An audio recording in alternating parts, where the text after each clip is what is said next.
ശ്രുതി ജെൻസൺ കേരളക്കരയുടെ തീരാ നോവായി മാറി. കുടുംബവും പോയി, സ്വന്തമായിരുന്ന ജെൻസനും ഇപ്പോൾ ഇല്ല. വളരെയേറെ പ്രതീക്ഷയിൽ തൻ്റെ ജീവിതം ആരംഭിക്കാനായി ദിവസങ്ങൾ എണ്ണി കാത്തിരുന്ന ഈ പൊന്നുമോൾക്ക് വിധി ഒരുക്കി വെച്ചത് ഒരിക്കലും സഹിക്കാനാവാത്ത കാര്യങ്ങൾ. ഉരുൾപൊട്ടൽ തൻ്റെ എല്ലാം നഷ്ടപ്പെടുത്തിയപ്പോഴും ശ്രുതിക്ക് ആകെയുണ്ടായിരുന്ന പ്രതീക്ഷ ജെൻസനായിരുന്നു.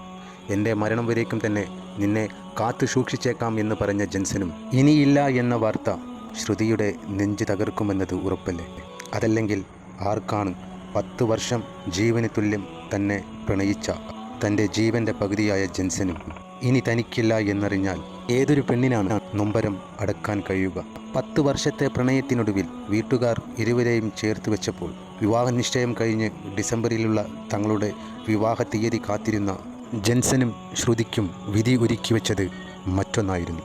അതും ആർക്കും തന്നെ സഹിക്കാനാവാത്ത കാര്യങ്ങൾ.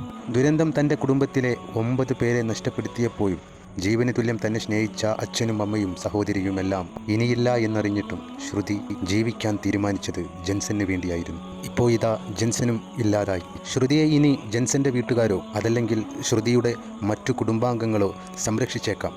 എന്നാൽ അതൊന്നും ജെൻസന്റെ കരുതലിന് ഒരിക്കലും സമമാകുകയില്ല. ബന്ധുവീട്ടിലായതുകൊണ്ട് മാത്രമാണ് ശ്രുതി ആ മഹാദുരന്തത്തിൽ നിന്നും രക്ഷപ്പെട്ടത്. അതൊന്നില്ലെങ്കിൽ ജെൻസന്റെ ഭാഗ്യമാണെന്നും നമുക്ക് പറയാമായിരുന്നു. ഒരിക്കലും പ്രതീക്ഷിക്കാതെയുള്ള ജെൻസന്റെ ഈ വിടവാങ്ങൽ ദൈവം ക്രൂരതയുടെ മുഖം കാട്ടുന്നു എന്നാണ് ചിലർ പറയുന്നത്. അതല്ലെങ്കിൽ ഈ പാവം കുട്ടിയോട് എന്തിനു വേണ്ടിയാണ് വിധി ഇങ്ങനെ ചെയ്യുന്നത്? എല്ലാം നഷ്ടപ്പെട്ടപ്പോഴും ജീവിക്കാൻ ആകെയുള്ള ആശ്രയം ജെൻസനായിരുന്നു.